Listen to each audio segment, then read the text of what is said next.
네, 안녕하십니까. 미추홀 모임의 박경춘 형제입니다. 최근에 이렇게 떨어보기는 처음인 것 같습니다. 근자에 형제님들 앞에서 간증과 곁들여서 또 말씀을 나눈다는 게 생각보다 이렇게 쉬운 일은 아닌 것 같습니다.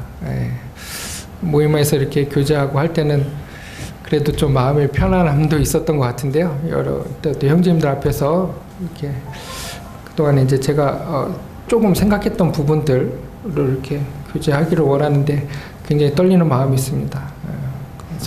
성령님께서 인도하셔서 입술과 또 마음에 어떤 지혜들을 주셨으면 하는 바람이 있습니다. 짧게 교제하고 내려가겠습니다. 이제 계속 소개되어지고 또 이제 지난 1월에도 함께 교제하면서 이제 미추홀 모임이 분가가 되었습니다. 여러 또 우리 신효주 형님께서도 말씀 교제하시고 또 그걸 어떤 취지들 또 주님의 인도하심들을 교제를 하셨습니다. 저도 이제 그 일에 동참하였고 같이 이제 기도하면서 그 당시에 이제 작년 8월 1일 날 분가하면서 제가 가지고 있던 생각은 주님 앞에서 이 정직하게 또 주님 앞에서 이 양심이 그 사도만 형제님도 사도행전에 보면 그 본인이 달려갈 길을 다 달려가시고 내 양심으로 하나님을 섬겼다라고 말씀하고 계신데 이 양심이 하나님 앞에서 더 어려워지지 아니하고 사람 눈을 의식하면 우리가 외식도 할 수 있고 또 우리가 눈 한번 질끈 감으면 사람들을 속일 수 있잖아요. 그러나 하나님을 속일 수 없는 것처럼 하나님 앞에서 정직하게 이 일이 행해지기를 바라는 마음이 있었습니다. 그래서 그 일을 진행하면서 마음에 기쁨이 있었고 또 주님이 지금까지 양 모임을 또 축복하시고 또 이 잠재되어 있던 형제님들 또 성도님들을 세우셔서 일하시는 그런 모습들을 보게 되었을 때 주님의 인도하심에 더욱더 지금 확신을 갖고 있는 그런 상황입니다. 그리고 이제 이와 아울러서 이제 또 우리 형제님들께서 기도하시면서 이제 장로의 직분을 주셨습니다. 사실 되게 부담스러운 부분도 있고 또 뭐 마음에는 잘 해야 되겠다라는 생각도 있고 또 어떤 형제님께서는 그런 말씀도 하시더라고요. 이렇게 직분을 주면 저는 못하겠습니다라고 사양하는 그 형제님이 진짜 준비된 형제다 이렇게 말씀도 하시더라고요. 근데 저는 사양은 하지는 않았던 것 같습니다. 이렇게 직분을 주셨을 때 순종하는 마음으로 이게 주님이 하시는 말씀이라고 하면 순종하는 것도 필요하겠다라고 생각해서 이제 순종하는 마음으로 이렇게 지금까지 시간이 지나왔는데요. 그러면서 이제 제가 생각하고 있던 부분들 그리고 좀 이런 일을 하면서 제 마음 가운데 중심이 흐트러지지 않으면 안 되는 그런 이제 마음속에 가지고 있는 생각을 말씀드리겠습니다. 사실 이제 작년에 그 일들을 이제 직분을 주시고 하셔서 제가 자매랑 그런 얘기도 했었습니다. 여보, 우리가 이제 이런 직분을 받았는데 우리 내년도에 혹시라도 휴직을 해서 우리가 뭐 그리스도 훈련원이라든지 이렇게 좀 들어가야 되는 게 아니겠느냐. 어떤 성도님들이 뭐 어려운 부분들을 물어볼 수도 있고 또 어떤 성경적으로 또 지혜를 구하는 부분도 있었을 텐데 내가 그 성도님들을 어떻게 인도하고 또 더 좋은 것들을 또 성경에서 많은 어떤 신령한 것들을 보여주려고 하면 그런 일들이 필요하지 않겠느냐라고 이제 너짓이 물어봤었는데요. 그러면서 이제 성경을 읽는 가운데 주님이 조금 생각나게 하신 부분이 있습니다. 요한복음 말씀인데요. 그냥 제가 간증으로 말씀드린 거니까 제가 이제 말씀을 찾으면서 이렇게 보고를 드리겠습니다. 요한복음 10장 말씀에 죄송합니다. 누가복음입니다. 누가복음 10장 말씀에 율법사가 이제 예수님을 향해서 이런 얘기를 합니다. 예수님이 이제 회개하라 천국이 가까웠다라고 말씀하시고 그 다음에 회개하는 복음을 믿으라라고 이렇게 이제 계속 말씀하고 계시잖아요. 물론 세례 요한도 그 예수님을 향해서 보라 세상 죄를 지고 가는 하나님의 어린 양이다 이렇게 이제 하는 증거들을 하게 됩니다. 그래서 이제 예수님이 복음을 전하고 하고 다니니까 이 율법사들이 예수님을 향해서 이제 시험에 들게 하는 장면이 있는데요. 10장 25절에 보면 율법사가 예수를 시험하여 가로되 선생님 내가 무엇을 하여야 영생을 얻으리이까. 이들은 예수님을 통해서 영생을 얻는 방법을 알고 있었습니다. 그래서 이 영생을 얻기를 바라는 그 마음으로 예수를 시험해서 얘기했는데 예수님께서 뭐라고 말씀하시냐면 율법에 무엇이라고 기록되었느냐, 내가 어떻게 읽었느냐. 율법사들이 성경을 잘 알고 있기 때문에 그 자기가 아는 지식으로 이제 예수님을 넘어뜨리려고 하는 거잖아요. 그때 예수님이 내 이웃을 내 몸과 같이 사랑하라. 율법이 그렇게 가르치고 있지 않느냐. 그렇게 이제 대답을 하니까 예수님 내 대답이 옳다라고 그러면 살리라라고 했을 때 이 율법사들이 가지고 있었던 혹은 뭐 바리새인도 마찬가지겠고요. 그들은 그 자기가 가지고 있는 지식과 자기가 아는 이 성경 내용을 통해서 뭐라고 얘기를 하냐면 자기를 옳게 보이려고 했던 장면이 나옵니다. 이 자기를 옳게 여기고 그리고 그들은 그 내 이웃을 내 몸과 같이 사랑하는 것에 초점을 맞추기보다는 어디에 더 초점을 맞췄냐면 그럼 그 이웃이 누구이냐라고 물어보는 장면이 나오더라고요. 물론 여러 가지 모양으로 다 교제하고 또 이렇게 합니다만은 제가 어느 순간 들었던 생각은 이 율법사들은 자기가 알고 있는 것으로 논쟁하기를 좋아했던 것 같습니다. 근데 그 논쟁은 무엇이냐면 이 생명을 주기 위한 예수님을 오히려 넘어뜨리는 데 사용하려고 했던 모습을 보게 되는 것이죠. 그래서 이제 예수님이 여러 가지 강도 만난 이웃에 대해서 얘기를 하면서 선한 사마리아인에 대한 예를 듭니다. 그래서 누가 너의 이웃이 되겠느냐라고 예수님 물어봤을 때 그 율법사가 뭐라고 얘기하냐면 자비를 베푼 자이다라고 얘기하잖아요. 37절에 보면 내 의견에는 이 세 사람 중에 누가 강도 만난 자의 이웃이 되겠느냐. 가로되 율법사들이 자비를 베푼 자이다라고 이렇게 고백하죠. 그때 예수님이 하신 말씀이 더 중요한 것 같습니다. 예수께서 이르시되 가서 너도 이와 같이 하라라고 이렇게 말씀하시는 장면이 나옵니다. 제가 물론 성도님들을 양육하는 일에 또 그들을 보살피는 일에 또 말씀 교제하는 일에 많은 관심을 두고 또 기도 가운데 있어야 되겠지만 먼저 주님께서 제게 보여주셨던 말씀, 제가 무엇을 공부를 해야 되는지 이 히브리어를 공부해야 되는지 여러 고민들을 하고 있었을 때 주님이 먼저 제게 보여주셨던 말씀은 무엇이냐면 자비를 베풀고 이와 같이 너도 하라라는 말씀을 먼저 보여주셨습니다.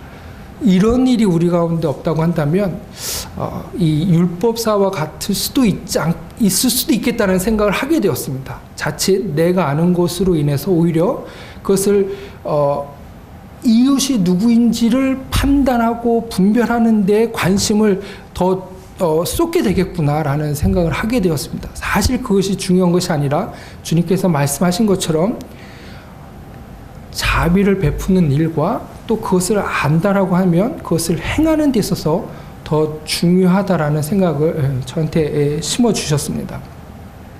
그러면서 고린도전서의 말씀도 보면 다 아시는 것처럼 이제 모임을 치리하는 장면이잖아요. 여러 가지 문제가 있었을 때 물론 없으면 더 좋겠습니다만은 그런 일들이 없을 수는 없죠. 우리가 육신을 입고 있으니까.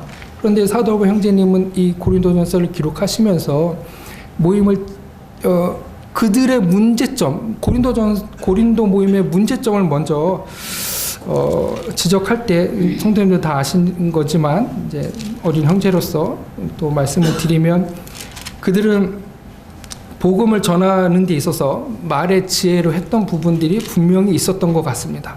그래서 그리스도의 십자가가 헛되지 않기를 바랬고요. 그 다음에 너희의 믿음이 사람의 지혜에 있지 아니하고 다만 하나님의 능력에 있게 하노라.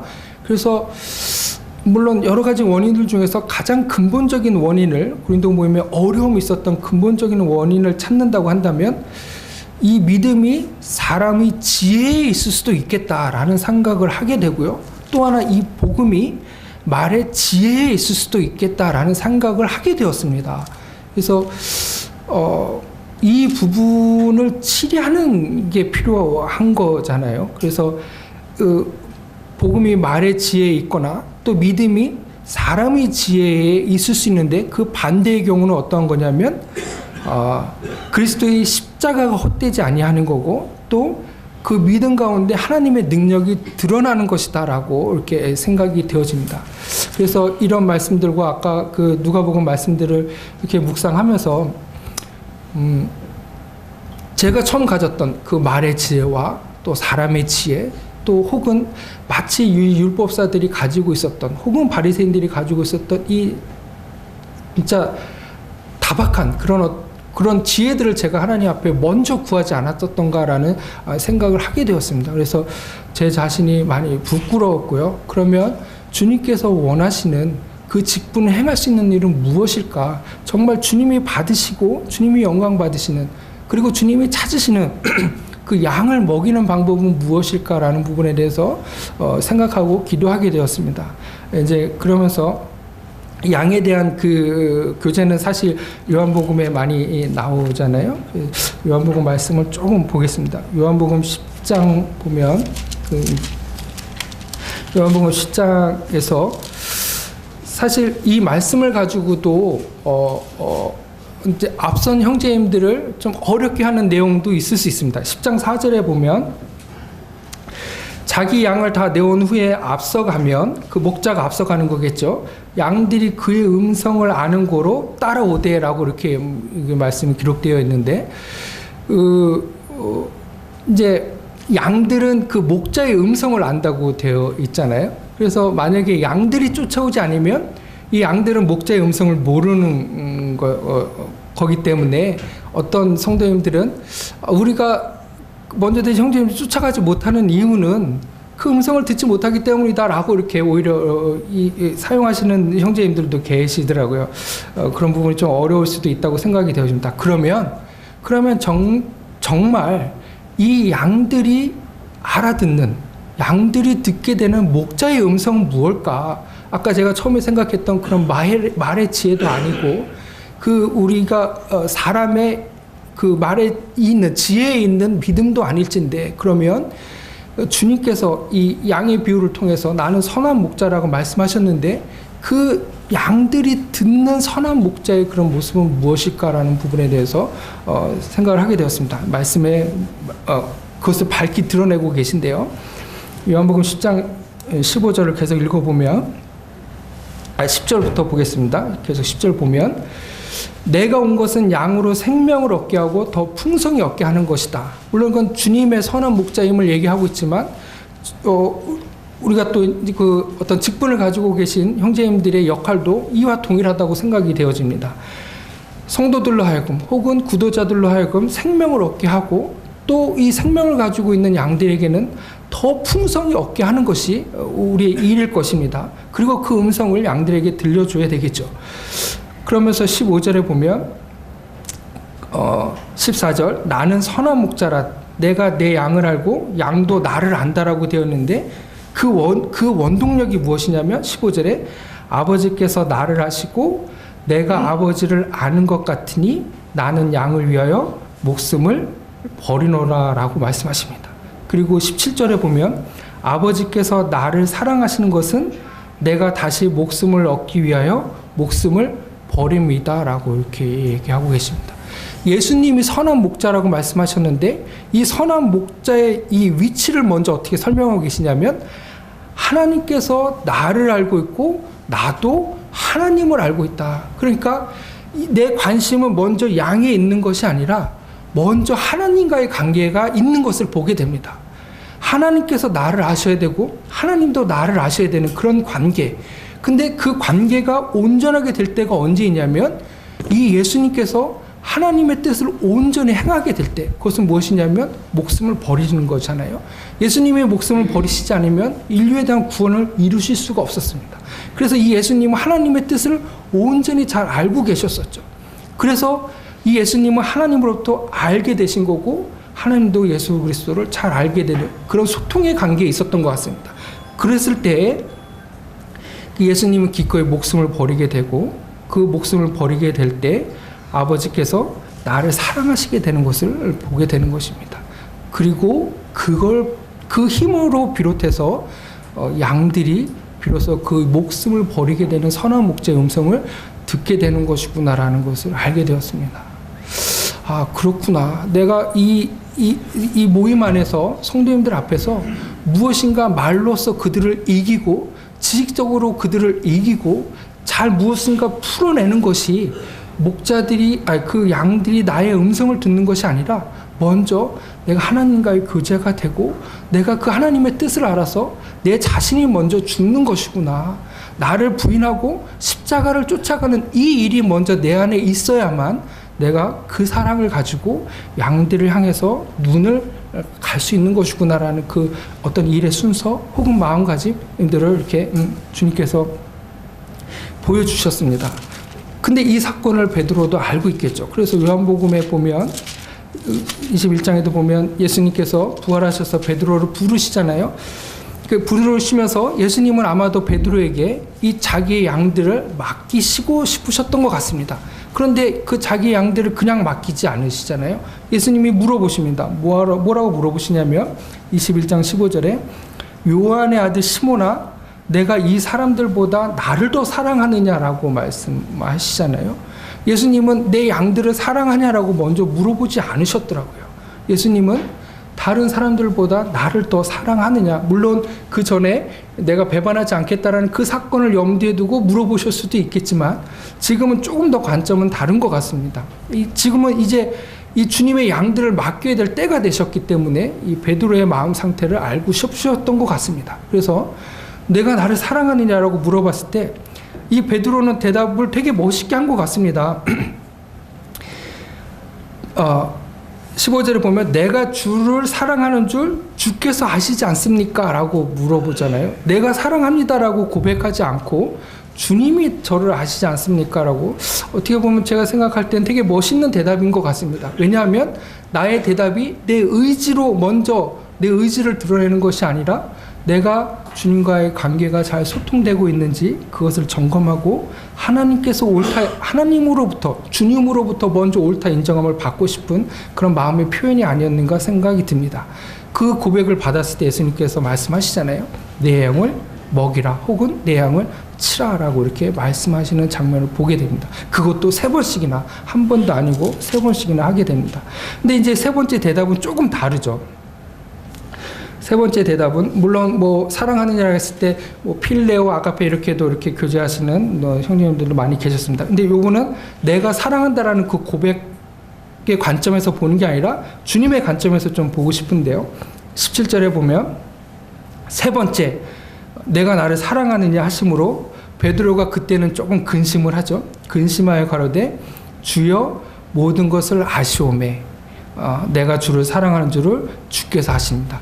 주가 아십니다라는 그 대답을 2번이나 이렇게 반복하더라고요. 그리고 좀 뭐 헬라어나 이렇게 딱히 보지는 않지만 가끔씩 봅니다만은 여기서 이 아신다라는 단어는 앞에 첫 번째, 두 번째 아신다라는 단어는 좀 다르다라고 하더라고요.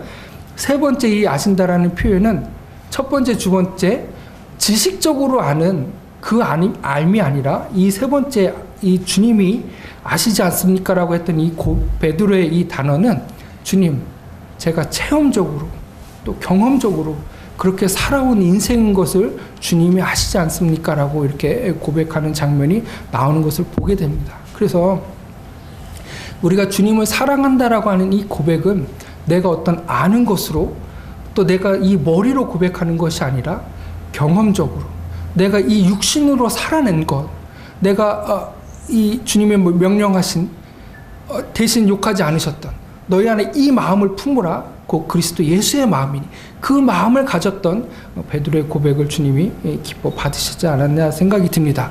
그랬을 때 비로소 예수님이 또 내 양을 먹이라라고 이렇게 말씀하시는 장면이 나옵니다. 그렇다고 한다면 이것이 주님이 기뻐 받으시고 또 주님이 원하시는 양을 먹이는 방법이라고 한다면 내가 하나님을 먼저 사랑하는 것이 필요하구나. 그리고 그것은 내가 일반적인 사랑이 아니라 내가 지식적으로 그냥 입으로 내뱉는 그런 사랑이 아니라 주님께서 나의 고백을 몸으로 드린, 몸으로 로마서 12장 말씀이잖아요. 너의 몸을 산 제사로 드리라. 이것이 너희가 드릴 영적 예배라고 했던 그 삶으로 드린 이 영적 예배를 주님이 기뻐 받으시는 그 사랑을 인정받음으로 말미암아 우리에게 주어진 이 양을 먹일 수 있는 것이구나라는 생각을 하게 되었습니다. 이것이 그래서 나의 지혜로 되는 것도 아니구나. 이게 주님의 온전하신 사랑 가운데 내가 붙들려 있을 때에만 이것이 가능한 것이구나라는 것들을 다시금 생각해 보게 되었습니다. 그래서 그런 마음으로 성도님과 교제하고 또 함께 나누고 함께 교제하고 싶은 그런 마음들이 있습니다. 요한일서 3장 17절에 보면 이런 말씀이 있죠. 형제의 궁핍함을 보고도 도와줄 마음이 없으면, 그 도와줄 마음을 막으면 하나님의 사랑이 어찌 그 속에 거할까 보냐라고 이렇게 말씀하고 계시잖아요. 그래서 이 하나님의 사랑 안에 거한다라고 했을 때, 그러므로 인해서 우리에게 주어진 이 양과 함께 교제하는 방법은 아까도 그 선한 사마리아와 같이 긍휼을 베푸는 자, 그리고 그와 같이 하라라고 하신 그 말씀을 따라서 성도들에게 필요한 부분들을 먼저 채워줄 수 있는 것이 하나님의 사랑이구나. 그런 것이 없으면 하나님의 사랑이 너희 가운데 없다라고 말씀하시잖아요. 그것은 바꾸어 얘기를 하면 내가 하나님과의 교제가 되지 않는 것이잖아요. 근데 하나님과의 교제가 되지 않고 내가 너를 사랑하느냐라는 이 고백에 우리가 네라고 대답하지 않는 상태에서 양의 무리를 먹인다라는 것은 순서가 바뀐 것이고 모임에 오히려 더 어려움을 줄 수 있는 일이다라는 생각을 하게 되었습니다. 보는 바 그 형제를 사랑하지 않는 자가 보지 못하는 바 하나님을 사랑할 수 있느냐, 맞는 말씀이잖아요. 우리가 다 이 말씀에 아멘이 되고 있습니다. 그래서 어떤 형제인데 이런 교제도 하시는 것을 들었습니다. 우리가 예수님을 만져서 믿은 사람이 누구죠? 도마. 예. 그래서 그 시대는 이제 예수님을 보고 만져서 이렇게 예수님의 부활하심을 다 알았다라고 하는데, 오늘날 그럼 그리스도 성도님들은 하나님을 보지 못한 거로, 예수님을 보지 못한 거로 이렇게 얘기할 수 있는데, 사실 요한 있어도 우리가 그를 본 바요 만진 바요 다 이렇게 표현하고 있잖아요. 그 모임 안의 성도가 결국은 우리가 섬겨야 될 예수님인 것을 보게 됩니다. 작은 소자에게 한 것이 곧 나에게 한 것이라고 말씀하셨기 때문에 우리가 성도의 손을 잡는 것이고 예수님의 손을 잡는 것이고, 우리가 성도에게 말한 이 따뜻한 말 한마디, 내가 그들에게 궁핍함을 보고 도와준 모든 것들이 우리가 다 주님께 한 일임을 생각하게 될 때 그 가운데 하나님의 사랑이 있다라고 이렇게 말씀하시는 장면을 보게 됩니다. 그래서 그 마음으로 성도님들 섬기고 또 양을 먹이는 일이 필요하겠구나라는 생각을 하게 됩니다. 그러면서 이제 또 하나 생각이 미친 것이 있는데요. 또 하나 이제 생각이 드는 것이 있는데,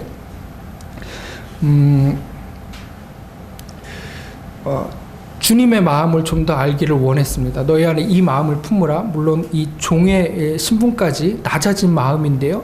그 주님의 마음이 어떠한 것인가라는 것을 한 번 더 살펴보고 싶었습니다. 모임에서 어떤 일들이 일어날 때 그것을 그러면 어떻게 감당해야 될까라는 부분도 생각을 해보았습니다. 예수님이 이제 또 복음서에 보면 바리새인들이나 율법사들과 또 논쟁하는 장면들이 나오게 됩니다. 그들이 이제 안식일에 예수님의 제자들이 하지 말아야 될 일들을 하게 되잖아요. 그 법을 어기는 일들, 뭐 구덩이에 빠진 양들을 구하거나 뭐 이런 일들을 하게 됩니다. 손을 씻지 않고 음식을 먹게 되는 그런 일들을 이제 정죄하는 장면들이 나오는데, 예수님께서 그 일들을 치리하는 데 있어서 무엇에 주안점을 두었는가? 예수님은 지혜가 많으시잖아요. 그래서 우리는 혹 속으로 생각할 때 예수님의 이 지혜대로 그들의 말을 능히 이겼을 거라고 생각하지만, 주님은 그들의 말로 이기지 않으셨던 걸로 보게 됩니다. 주님이 자기를 송사하고 정죄하고 시험에 빠뜨리려고 하는 모든 사람들을 상대하면서 예수님은 어디에다 초점을 두고 일을 처리하시고 답변하셨냐는 것을 제가 분별하게 될 때 예수님의 이 속 안에는 항상 생명이 있었던 것을 보게 됩니다. 요한복음 1장에도 태초에 생명이 있다라고 말씀하시고, 요한이 있어서도 태초에 있는 생명에 관하여라고 말씀하시잖아요. 예수님은 생명이시고 빛이신 것을 보게 될 때 모든 문제를 이 생명이라는 주제를 가지고 예수님 모든 일을 치리하신 것 같습니다. 예를 들어서 그 안식일의 일을도 치리하실 때 예수님 뭐라고 답변하십니까? 안식일을 지키는 것도 중요하지만 내가 생명을 구하는 것 중에 어느 것이 더 중요하냐라고 말씀하시잖아요. 우리가 모든 일들이 상충되어지고 어려운 일이 있을 때 이것이 내가 생명을 살리는 일인가라는 것을 먼저 문제를 놓고 우리가 기도하고 치리하기를 한다면 생명을 살릴 수 있는 일에 우리가 좀 더 많은 관심을 가질 수 있을 것 같습니다.